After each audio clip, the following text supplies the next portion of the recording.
Alrighty, now that we had a lot of fun with Faraday's law and the induced fields, let's dive into what we know as inductance. Okay, so if we're going to talk about inducing electric fields, what happens if we have two loops per se that are stacked on one another and we just have currents passing through them, and just things that we might see in electrical circuits. Well, now we get to deal with inductors, or inductance rather.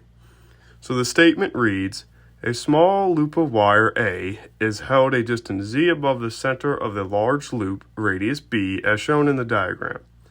The planes of the two loops are parallel and perpendicular to the common axis, which we'll see in a second. A. Suppose current I flows in a big loop. Find the flux through the little loop. And we had a little note here. The little loop is so small that you may consider the field of the big loop to be essentially constant. Good little hint. Part B, suppose I flows in a little loop. Find the flux through the big loop. The little loop is so small that you may treat it as a magnetic dipole. All right, another nice helpful hint. We've seen that form before. And then C, find the mutual inductances and confirm that M1 of 2 is equal to M2 of 1. This is a really shocking result that's going to be really powerful later on. So let's go ahead and draw it out. We see that we have two loops perpendicular in their planes, separated by a distance z, one radius A, one radius B. Okay, we've kind of seen this before. All right, let's go ahead and dive on in then.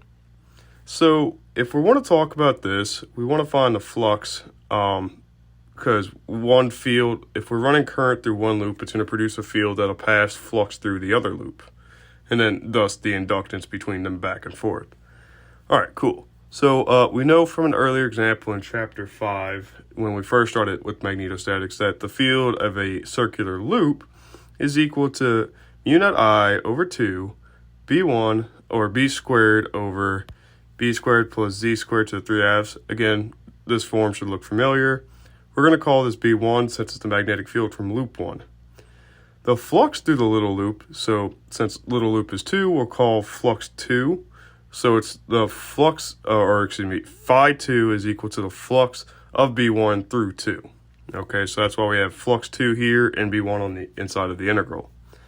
All right, so we're clearly pointing in the Z direction because that's, quote, constant in that way. And little loop has a area of pi a squared. So pretty quick to deal with there. Now, B is going to be a little more difficult because we have to deal with the fact that it looks like a dipole.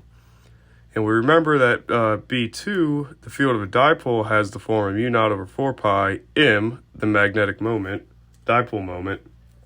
And we have over r cubed times 2 cosine theta r hat plus sine theta theta hat. Okay, we've seen this form before.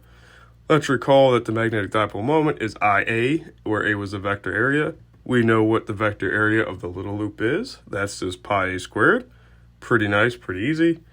We see that pi will eventually cancel with the 4 pi, or the pi from the 4 pi, so we'll save that for next time. What we see now is that integrating over the spherical cap, which is what we're looking at when we are facing from little loop to big loop, right? And if we draw a diagram, if we're looking from the little loop to big loop, right, we go a 2 pi over, but then we have theta from the axis, okay? So if we sweep out to the radius of the big loop, then we can have everything we need. So that's why we go from 0 to theta bar and then 0 to 2 pi, okay? This tells us that our differential area has to be in the radial direction, okay? So that's where we get that from. So our dA is the r hat direction, so we get rid of the theta hat, not having to worry about it. And then we just start canceling away things that we see. We have a 2 cosine theta and a r squared sine theta that turn into the integrals. So we can pull out the 2 r squared, those are constants. And we see we get a lot of cancellations. The 4 and a 2 r's from the r cubed cancel out with this pull out. And we simplify down to mu naught I a squared over 2r, and we can invoke Fubini's theorem to split the integrals. And we just pass on through. We see we get 2 pi from the phi integral, and we do a u sub on the cosine sine squared or cosine sine theta integral. Pretty standard stuff there. We see the 2's cancel. Again, really not that big of a deal as far as what's difficult. But here, geometrically speaking, R from the little loop to the big loop, that's just the hypotenuse on the axis. So we have b squared, which is the radius of the big loop, and z, that's the height. Okay, so we have a little triangle there. And if that's the case in sine theta, where theta is on the axis, the z-axis, well, the opposite side would be b, the radius of the loop, and r, the hypotenuse. So we just plug in the definition of sine, which is b over r. But again, sine is squared, so we square that.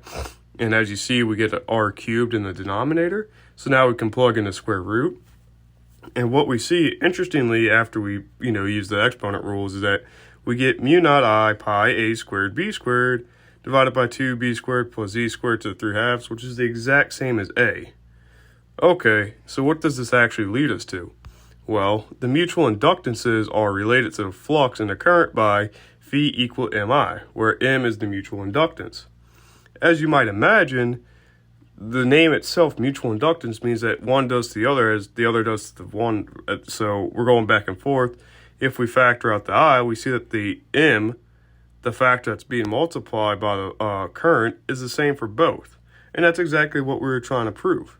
So this tells you that if you have a weird configuration, finding the inductance on a simpler geometry is going to be much easier than trying to find the inductance on something that's difficult. Again, use your context to your advantage. It actually is helpful.